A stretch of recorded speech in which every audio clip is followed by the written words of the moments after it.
Salut les mordus de vinyle, bienvenue sur la chaîne Vinyl Discovery, épisode 48. On continue la délicieuse exploration de l'année 1971, peut-être le plus grand triomphe de l'histoire du rock. On va enchaîner sur le groupe Leafhand avec l'album Growers of Mushroom, les cultivateurs de champignons. On est sur un album absolument saisissant. Ici, on est sur une réédition de 2021 qui va célébrer le 50e anniversaire du groupe et de l'album, puisque c'est leur seul album. Donc ici, Répertoire a eu la bonne idée de rééditer cet album pour notre plus grand plaisir. Donc pour 20-30 €, vous pouvez avoir un disque au format couleur noire ou couleur verte. Donc au choix, donc relativement encore très accessible. Vous pouvez le trouver sur le site Discogs notamment. Donc ici, on est sur un groupe blues hard rock emmené par le leader ici, Pete French, qui a une voix bien rocailleuse, un braillard. Il a une voix très puissante. Et donc ici, Decca a vraiment tardé à l'époque à sortir le disque. Le groupe est parti en tournée européenne, notamment en Allemagne, où ils plairont. Et donc ils étaient avec UFO, donc qui avait déjà une bonne cote de popularité à l'époque. Et le label Telefunken a décidé de sortir ce disque. Donc le pressage allemand, étonnamment, ne proposera pas la même pochette. Ce sera une pochette fond noir avec les membres de Leafhand représentés sous forme caricaturée. Donc ce sera quelque chose de beaucoup moins sympathique que cette magnifique pochette. Là vous avez un arc-en-ciel, vous avez un crapaud, des champignons, accoutrement délicieux avec, voilà, on se laisse pousser les cheveux, la barbe, avec un parfum, des lendemains de Woodstock. Il y a une atmosphère, il y a quelque chose ici, voilà, une ambiance très végétale on va dire. Et donc forcément la pochette ne sera pas la même, donc ce sera pas aussi sympathique pour le premier pressage donc allemand. Et aussi et surtout, deux titres majeurs de ce disque ne vont pas figurer dans le pressage original allemand.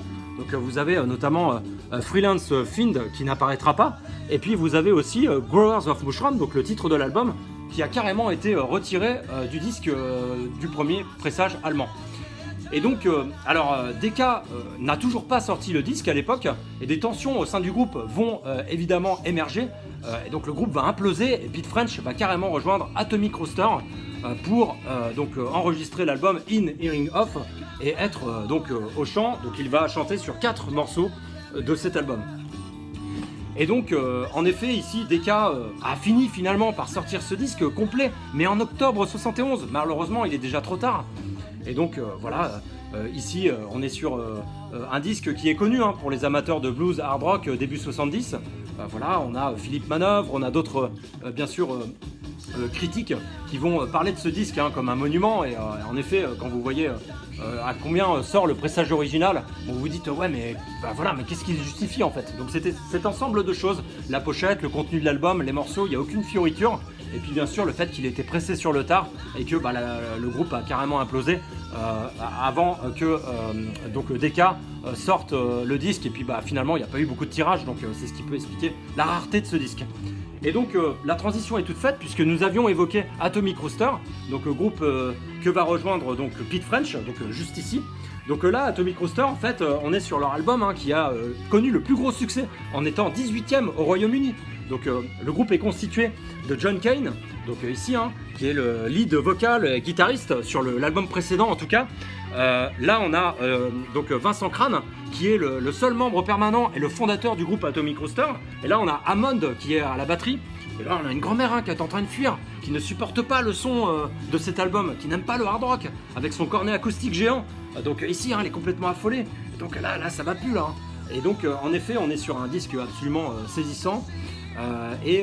Donc ce qui est paradoxal aussi, c'est que là vous les voyez ensemble, mais au final ils n'ont jamais été ensemble, ils ont toujours répété, ils ont fait des bouts d'enregistrement séparément. Donc là c'est assez incroyable pour un disque qui a quand même marché en étant 18e du classement anglais.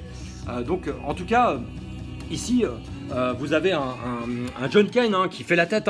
Alors il fait la tête tout simplement parce que l'arrivée de Pete French ne lui convient pas, puisque Pete French va prendre un peu de place et puis surtout il va chanter sur 4 morceaux.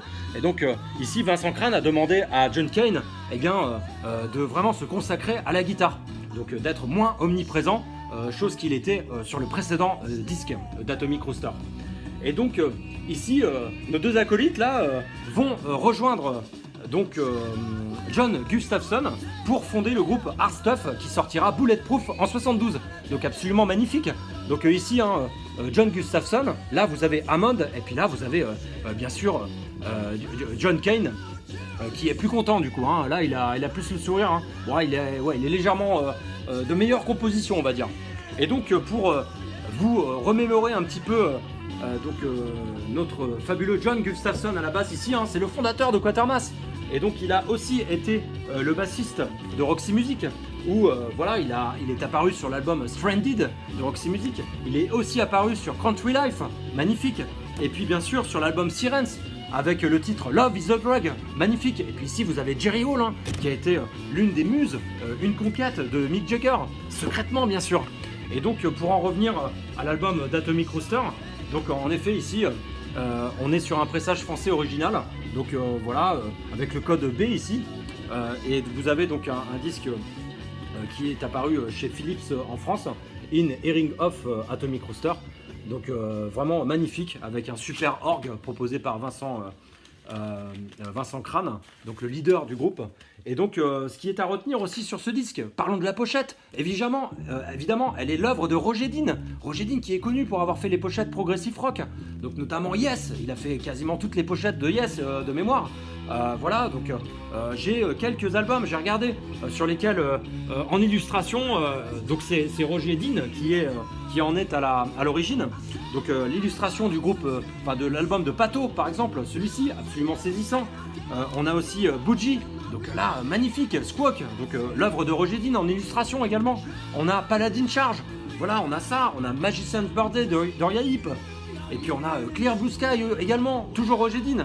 Donc artiste phénoménal, superbe illustrateur. Et donc voilà, ici rien que pour les pochettes, Roger Dean, voilà, il donne une dimension un peu plus croustillante aux albums pour lesquels il va œuvrer.